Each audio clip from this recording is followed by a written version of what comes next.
VP Sara binutata si Hontiveros, laking sampal, walang susuporta kay Risa. Dapat talaga susupalpal.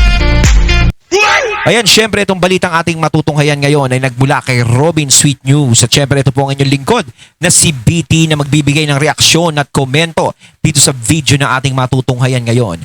At huwag na natin pagtagalin at sabay-sabay na nating panoorin ang laman ng video na hatid sa atin ni Robin Sweet News at bibigyan natin ng reaksyon ang balitang ito. Pasok! Gaya-gaya, Ay, gaya-gaya. utumaya. Utumaya. Ito nga daw tila si Risa Hontiveros matapos mag-press Talaga namang gaya-gaya yan. briefing si Vice President Sara kahapon, abay ang antimo Risa Hontiveros nagpa-press briefing din. Di nagpakabog.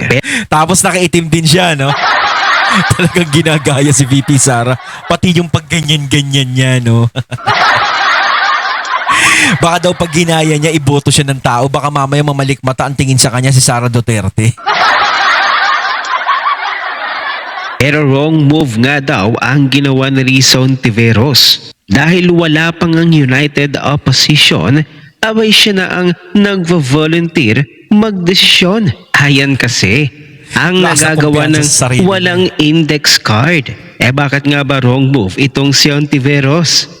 Di nag-iisip si Risa Hontiveros. Risa Hontiveros just said that they meaning the United Opposition, she says she is forming, which is still not united at this point, will have a presidential contender by the end of 2026 or start of 2027 to go against Sara Duterte.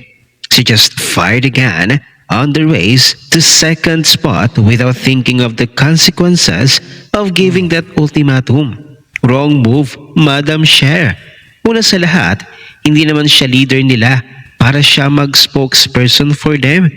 Kung gusto ni John Vic Remullang mag-declare by next month, kailangan pa ba ipaalam sa kanya? Or what if an oligarch who likes Tulfo tells him, I'll back you. Win or lose, here's 5 billion pesos.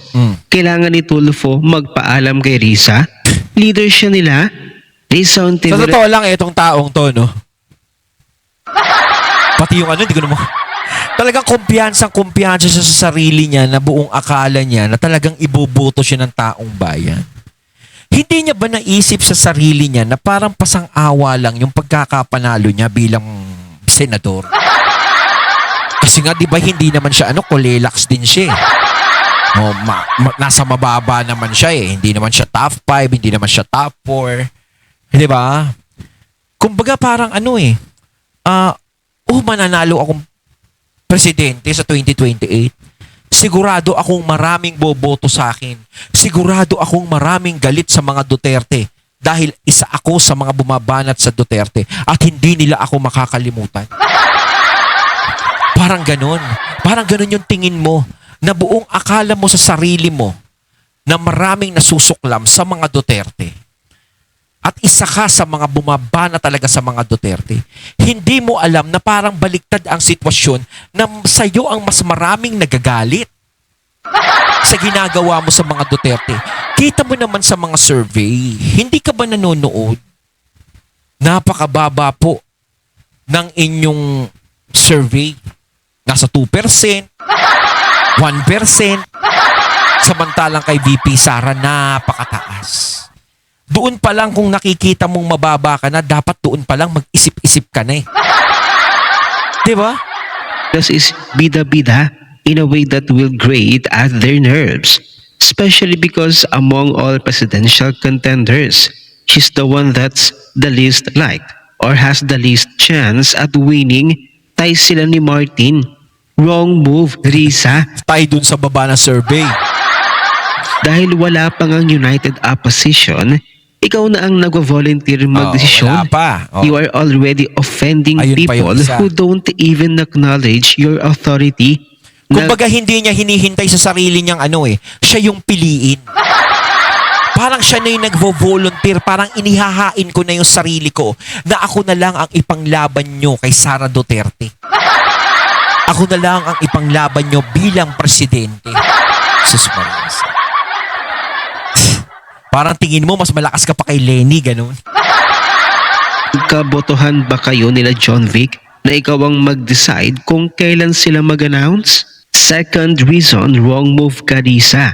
Between now and the end of 2026, BBM will experience kissing from many factions as ambitious politicians vie for the Marcos machinery. When you have admin backing, you have money, the machinery, the system in place. Even with his negative ratings, being admin candidate means you only have to show up at that rallies because the admin already has the network and the people in place. As these politicians kiss, they will turn against each other, fracturing the already shaky foundation of their still as of now imagined alliance, which is not built on shared ideals but on shared hatred and insecurity of Sara Duterte.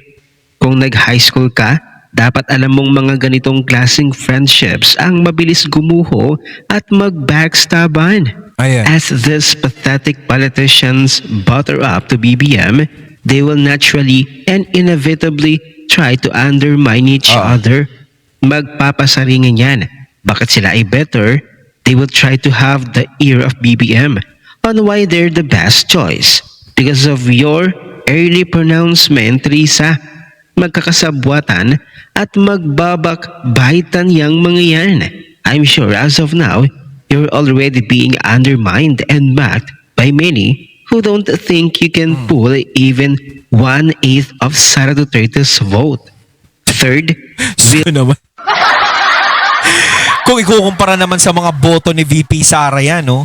Doon pa lang sa boto niya sa pagtakbo ng pagiging senador, Diyos ko, halos wala pa ata sa 1/4. Ito kasi, di ba, parang hindi siya makontento kung ako sa kanya, magsenador ka na lang. Kumbaga, itry mo muna na tumakbo uli. Ano ba to, last term niya na ba? Sa pagiging senador? Or kaya tumakbo ka munang mayor sa kung saang lugar ka nasasakop? Di ba? Tignan mo muna yung sarili mo bago ka tumawid sa pagiging presidente.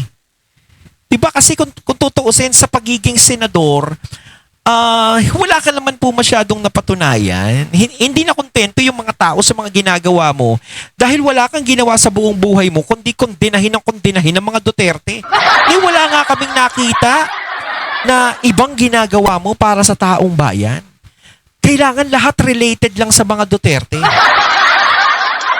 Kaya sa tingin mo, mananalo ka bang presidente kung ganyan ang tingin sa'yo ng mga tao? Di ba parang napakalabo? Kaya kung ako sa'yo, para matahimik ang iyong imaginary thinking. Ewan ko sa mga pinagsasabi ko. Tumakbo ka munang mayor. Tingnan mo si Trillanes. Ginawa niya yun. Tumakbo siyang mayor. Talo siya. At least nasubukan niya na talagang mahina na siya sa mga tao. Ikaw, subukan mo rin. Tumakbo ka rin para sa pagiging mayor. Ngayon, kung manalo ka, di ibig sabihin may asim ka pa sa mga tao. Sa mga taong nasasakupan mo kung saan ka kumandidato. Kung iboboto ka. Ganun yun. Bago ka tumawid sa pagiging presidente. Hindi ka pa nga dumadaan sa pagiging vice presidente agad. till the end of the year, you gave Sara Duterte a 10-month head start to have supporters already mobilized, to have politicians already choose their camp as they slowly drift towards her. By December, with no clear candidate, your opposition will have already lost precious time to fortify itself. See, di ka talaga nag-iisip. By December, the opposition will be accepting the latax. The strong politicians in Latax. provinces will already ensure na what options are Dami they ng problema ng Pilipinas, no? Dumadagdag pa si Ontiveros. given. Kahit sabihin pa ng admin, don't support her. To support who? No one likes an uncertain future. Especially politicians at the local level who are already pro-Duterte to begin with. A 10-month head start is the clearest signal you can give to the world. We have no one to go against Sara.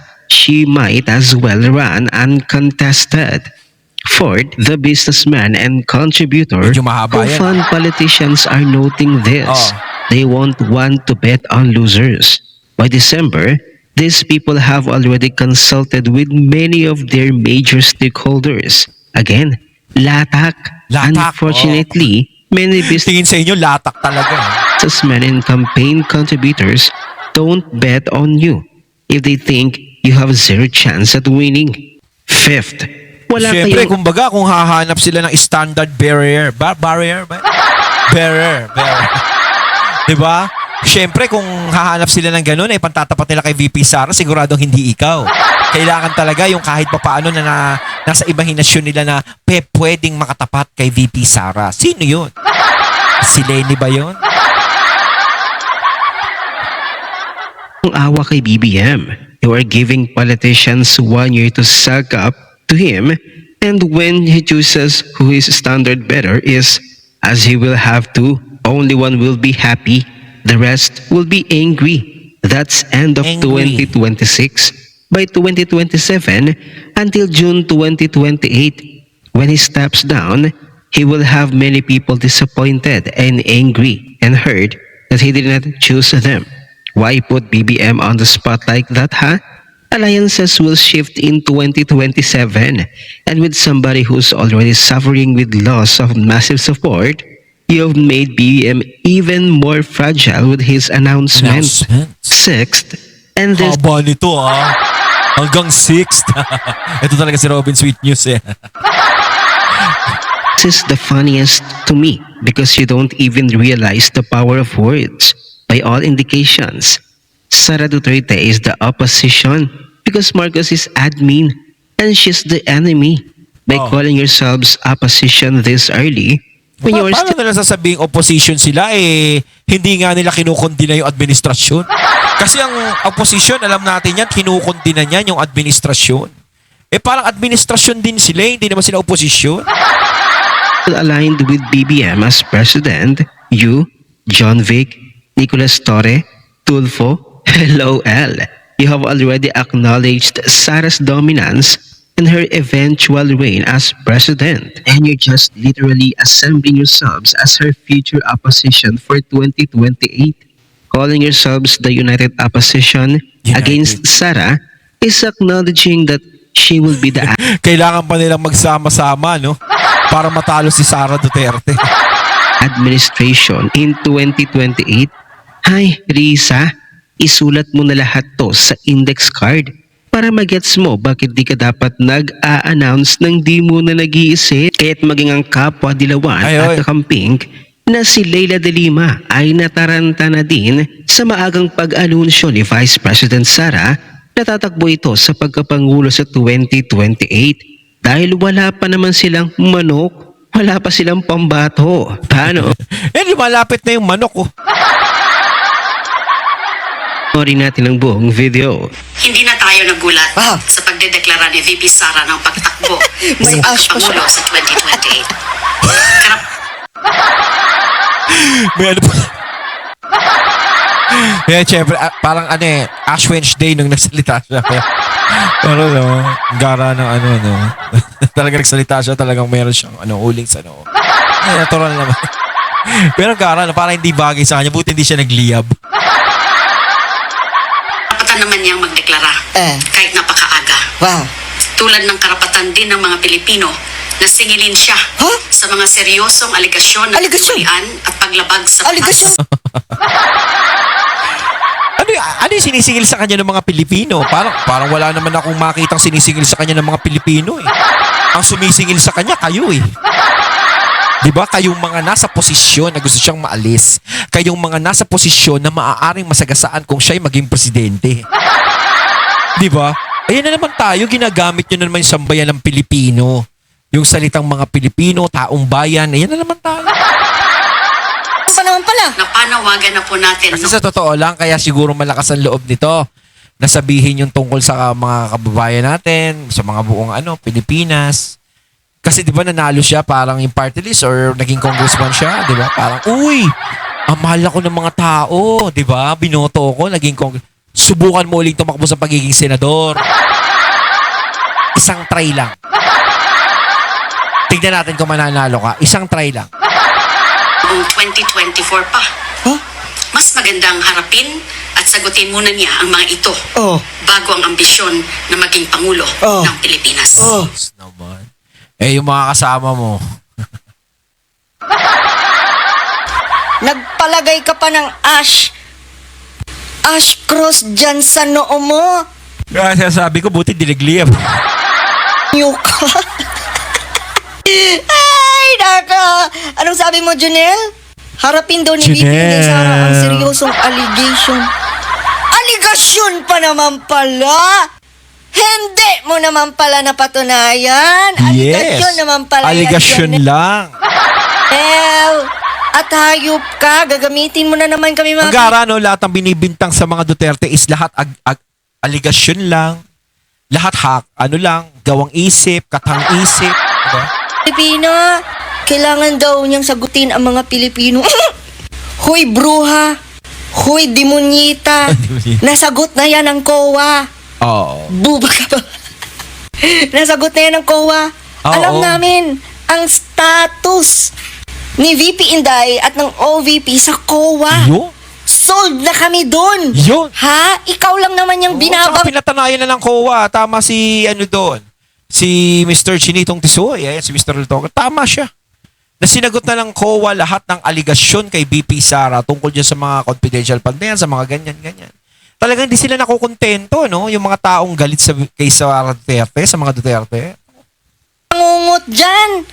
Oo nga Baka daw naman. kasi pag nanalo si BP Sara, bumalik na naman to si Dilima sa kulungan. Sabi, yun, inisip niya, no? Baka pag nanalo to, baka ibalik na naman ako nito. Saya-saya kaya sa labas.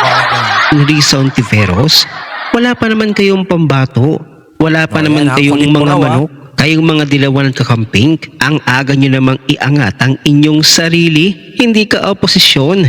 Dahil ikaw ay aliado ni BBM. Oo. Ang tunay na oposisyon dito ay si Vice President Yes, Sara tama. na iyong pilit na Ngayon lang nagkaroon ng oposisyon na kakampi ang administrasyon. Diba? Kung si Honti ang sinasabi niya sa sarili niyang oposisyon siya. Ang tunay talagang oposisyon ay si VP Sara. Diba? Dahil ang administrasyon ang kinakalaban ng oposisyon. Hindi ang oposisyon hahalo sa administrasyon. Gulo nun. gaya. Ano ang inyong opinion? Ayun, natating natin kaya ng video na nagbula kay Robin Sweet News. At syempre natin kaya natin ng boses at video kanina na binigyan din natin ng reaksyon na nagbula kay Chinitong Tisoy, kay Mr. Talker. Kayo mga katunay, anong masasabi niyo tungkol dito? Comment lang po kayo sa comment box. So once again, I'm BT and I'm out. Peace.